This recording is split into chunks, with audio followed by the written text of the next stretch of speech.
who's done some research on that. And we really need to be very careful about how much water we use. And your mayor, Wellington's mayor, and the chair of the regional council really do believe that we should introduce water metering. So it looked to us like a contrived article. And the more, at least, the more I think about it, the more contrived it looks to me. So 3 months later, or 2 months later, we held a meeting at the Newtown Community Centre, attended by about 50 people, and it was resolved that we should have a petition calling on the council to encourage water conservation, calling on the council to continue to manage water publicly, and calling for there to be no water metering whatsoever. Today we have two speakers, Frank Cook, who's done some study of water usage, and Brian Pepperell, Councillor Brian Pepperell, councillor from the Southern Ward, and a former member of the Board of Capacity. Capacity was set up in 2003 as a company owned by the councils, the Hutt City and Wellington City Councils, to manage the water supply, the water supply, the sewage reticulation and the reticulation of stormwater. So, I'd just like to start with Brian. Yeah, thank you very much for coming, and I'm sorry we've had some technical problems with the equipment we brought along, but as Warren has said, this is actually an important issue, and it's to do with the supply of our water. And interestingly enough, this is actually a big business water. Capacity, which was formed by the Wellington City Council and Lower Hutt to take over delivery of water, actually deals with operation expenditure of $87 million. That's a substantial amount of money.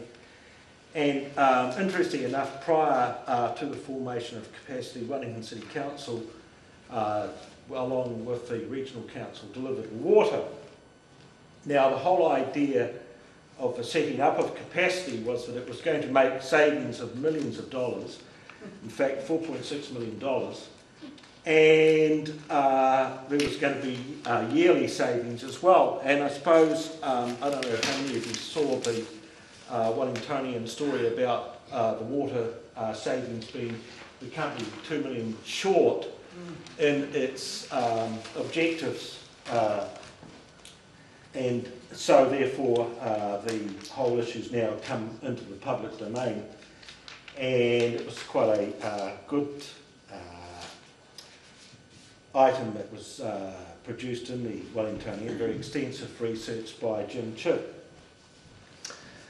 Now, the reason why we're here today is because we believe that the agenda of this water company, and it actually states in its vision mission that one of its objectives is to operate as a successful business, returning all benefits to our shareholders. Now, it so happens that the shareholders are, in fact, Wellington City Council and Lower Hutt.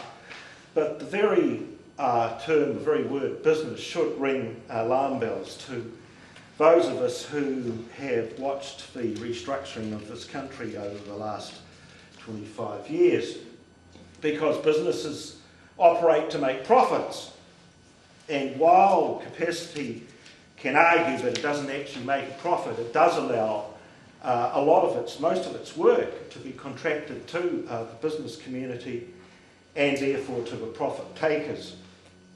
Now, we believe there's actually a next step in the agenda, and because I actually served on the Board of Capacity, I do have some authority in understanding what the objectives really are, because we had discussions that didn't actually come into the public domain. And one of the issues is that if you could actually introduce water metering, it would make it much easier to move into a position of the sale of water. Now, people have argued, and we were at Tawa last weekend, and one of the other councillors from Wellington City Council, when I suggested that we were there to set up a water not-for-profit stall, was that where water wasn't being sold. But in actual fact, the commercial community has already been metered, and they have to actually buy their water. They have to buy what they use. So we've got a user charge regime already in action.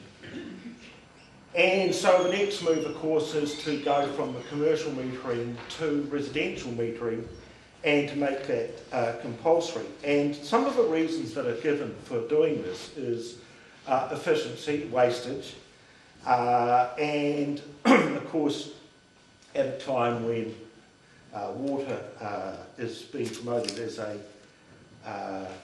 resource that is valuable and scarce, this does have appeal to certain people. But as we'll see, if Frank Cook is able to do his part of this meeting this afternoon without a PowerPoint presentation, he will actually sure cover how the figures have been presented in a somewhat misleading way in terms of the amount of water that is used. One of the reasons that I think the water use figures have been presented the way they have, I think, is in order to really protect the interest of the Water Delivery Agency capacity. Because when we look at the amount of money that's involved, obviously, when we talk about operating expenditure, that water is actually bought from the regional council, and of course the more that's wasted, the more it's used, the greater the figure, the greater their bottom line. I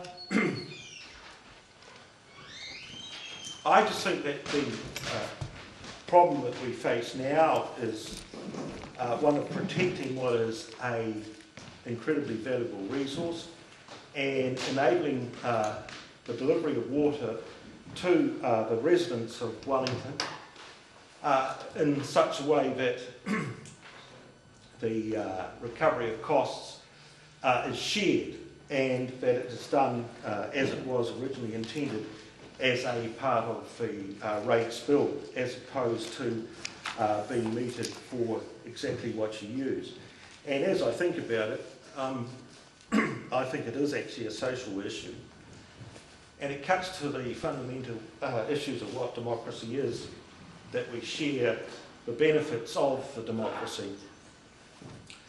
Yeah, so that's kind of more, as much as I want to say at this point, and I think I could turn the meeting over now to one of the other two speakers, whoever's ready, to come along and say something. So is that Ian or Frank? Frank. Frank, sorry that we've got more than a few problems at the moment with technical side of things. We're not able to actually get into access the PowerPoint at all. Yes, see if I might be able to remember most of it, I don't know. Where I come in. Yes, come up, Frank.